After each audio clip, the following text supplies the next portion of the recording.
జీవన్ రెడ్డికి సర్పంచ్ ఎన్నికలలో government support లేదట. జీవన్ రెడ్డి నిల్చోబెట్టినటువంటి క్యాండిడేట్కు గవర్నమెంట్ సపోర్ట్ చేసే పరిస్థితి లేదు. కాబట్టి అక్కడ జీవన్ రెడ్డికి బాధ అనిపించింది. మంత్రులు కూడా సపోర్ట్ చేయలేదట జీవన్ రెడ్డి నిల్చోబెట్టినటువంటి క్యాండిడేట్లకు.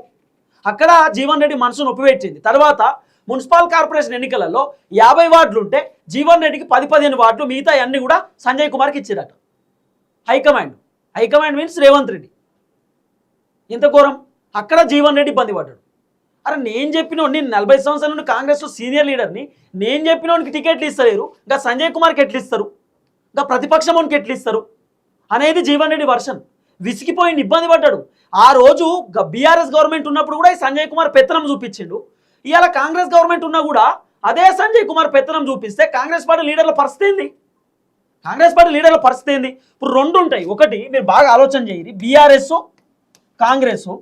ఇప్పుడు బీఆర్ఎస్ గవర్నమెంట్ ఉన్నప్పుడు ప్రతిపక్ష పార్టీ లీడర్ల పైన పోలీస్ కేసులు పెట్టిస్తారు, అధికార పార్టీ ప్రతిపక్ష మూలను 30 తిప్పలు పెడతారు. అయితే 2018 నుండి 2023 దాకా ఈ సంజయ్ కుమార్ అనేటటువంటి వ్యక్తి కాంగ్రెస్ పార్టీలను 30 తిప్పలు పెట్టిండు, ఇబ్బంది పెట్టిండు లీడర్లను, కార్యకర్తలను. ఇప్పుడు 2023 ఎన్నికలలో కూడా మళ్ళీ సంజయ్ కుమారే గెలిచిండు. సంజయ్ కుమార్ బీఆర్ఎస్లోకి వెళ్ళి గెలిచిండు. మరి బీఆర్ఎస్లోనే ఉండాలి కదా. సంజయ్ కుమార్ బీఆర్ఎస్ ప్రతిపక్ష పార్టీ నుండి గెలిచిండు, అధికార పార్టీ జీవన్ రెడ్డి. ఇప్పుడు జీవన్ రెడ్డి పెత్తనం నడుస్తుంది, అధికార పార్టీ ఎవరిదైతే వాళ్ళదే నడుస్తుంది. సంజయ్ కుమార్ ఎమ్మెల్యే అయినా కూడా పెద్ద సంజయ్ కుమార్ది కథ ఏం నడవదు, అధికార పార్టీదే నడుస్తుంది.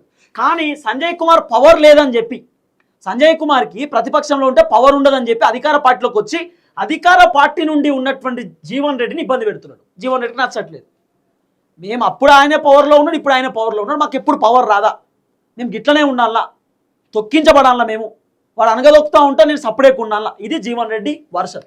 అందుకే జీవన్ రెడ్డి కాంగ్రెస్కి రాజీనామా చేసిండు. ఇప్పుడు జీవన్ రెడ్డి బీఆర్ఎస్ పార్టీలోకి చేరడానికి డేట్ ఫిక్స్ అట.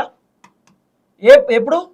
ఏప్రిల్ 10వ తారీఖు జీవన్ రెడ్డి బీఆర్ఎస్ పార్టీలో చేరబోతా ఉన్నాడట. సుమారు 1,00,000 మందితో జీవన్ రెడ్డి భారీ బహిరంగ సభ పెట్టడానికి సిద్ధంగా ఉన్నాడట.